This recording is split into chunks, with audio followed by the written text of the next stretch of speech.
High guys, welcome to my channel তাফ। Welcome to new mini vlog with me. তো দিনটা ছিল সোমবার, প্রবল বৃষ্টির মধ্যেও কিন্তু বন্দুকদের টানে চলে গেছিলাম প্রিয়াংশ বাবার সাথে দেখা করতে প্রিয়াঙ্কাদের বাড়িতে। তো এখানে কিন্তু প্রিয়াঙ্কাদের এই বাড়িটারও নতুন নিয়েছে। এই বাড়িটা দেখেই বুঝতে পারছো এত সুন্দর বাড়িটা, পুরো কিন্তু নিজেদের যে ভিটে বাড়ি হয় ওরকম। তারপরে কিছুক্ষণ পর প্রিয়াংশ বাবা চলে এলো, ছিল একটা পাশের বাড়ি কাকির বাড়িতে। আমরা গিয়ে থেকে কিন্তু প্রিয়াংশ বাবাকে দেখিনি, অনেকক্ষণ পরে দেখলাম। বৃষ্টিতে ভেজার জন্য আমরাও পুরো ভিজে গেছিলাম। বাবু সমানে আমার সাথে গল্প করে যাচ্ছিলো, আর মামু এদিক ওদিক সেদিক কিন্তু ঘুরে বেড়াচ্ছে, নতুন বাড়ি দেখেছে। তারপরে পড়ি আছে, তার সাথে খুব মজা করছিল। তারপর কিছুক্ষণ বসার পরে প্রিয়াঙ্কা বানিয়ে দিয়ে দিল আমাদেরকে ম্যাগি। আর এখানে কিন্তু আমরা সবাই মিলে ম্যাগি নিয়ে নিয়েছিলাম, আমি, মামু, পড়ি। প্রিয়াঙ্কারা বলেছিল আমাদের পেট ভরা, আমরা খাবো না, তোরা খেনে। আর এখানে দুই ভাই বোন কিন্তু এখন থেকেই ঝগড়া শুরু করে দিয়েছে একটা টম নিয়ে। বড় হয়ে কী হবে কে জানে। প্রিয়াংশ বাবাকে আমি চান করিয়ে দিয়েছিলাম, পরি চান করিয়ে দিয়েছিল মাম্মুকে। তারপরে এক এক করে আমিও চান করে নিলাম। চান করে এখানে বাবুকে নিয়ে আমি দাঁড়িয়ে আছি। বাবুটা একদণ্ড এখন বিছানায় থাকে না, সারাক্ষণ কোলে থাকবে। আর আমার মেয়েটাও কিন্তু কম যায় না, বাবুর থেকে অনেকটাই বয়সে বড়, কিন্তু তাও কিন্তু মায়ের কোলে থাকবে, মায়ের আদর খাবে, চুমু খাবে, এই করে। বাড়িতেও কিন্তু একই রুটিন ওর।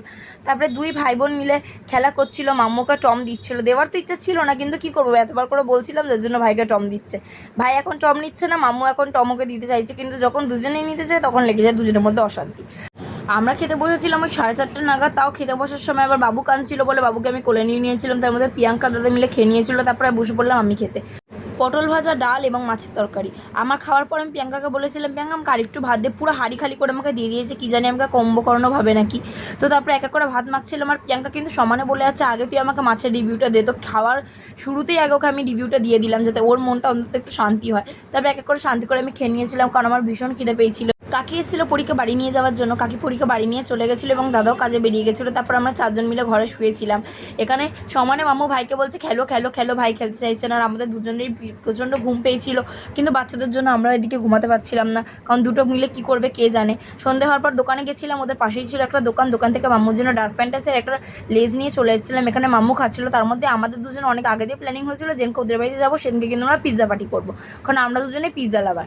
এখানে ছিল পনির ক্যাপসিকাম পিৎজা। ওকে, দেখে নাও, এটা খুব টেস্টি। একটা ফটো। আর এটা হচ্ছে চিকেন বারবিকিউ পিৎজা। পিৎজা খাও মামু, এটা কি? পিঠা। পিঠা। দুই বান্ধবী এক জায়গায় হলে যা হয় আর কি। পিৎজা খেতে খেতে গল্প করতে করতে বুঝতেই পারিনি কখন বেজে গেছে রাত 9:30। বাড়ি আসার জন্য তাড়াহুড়ো করছিলাম, তারপরে বেরিয়ে গেলাম বাড়ির উদ্দেশ্যে। এই লং ব্লগটা খুব শীঘ্রই আসতে চলেছে আমার চ্যানেলে। যদি ভালো লাগে অবশ্যই like, comment, share and subscribe করে দিও। বাই।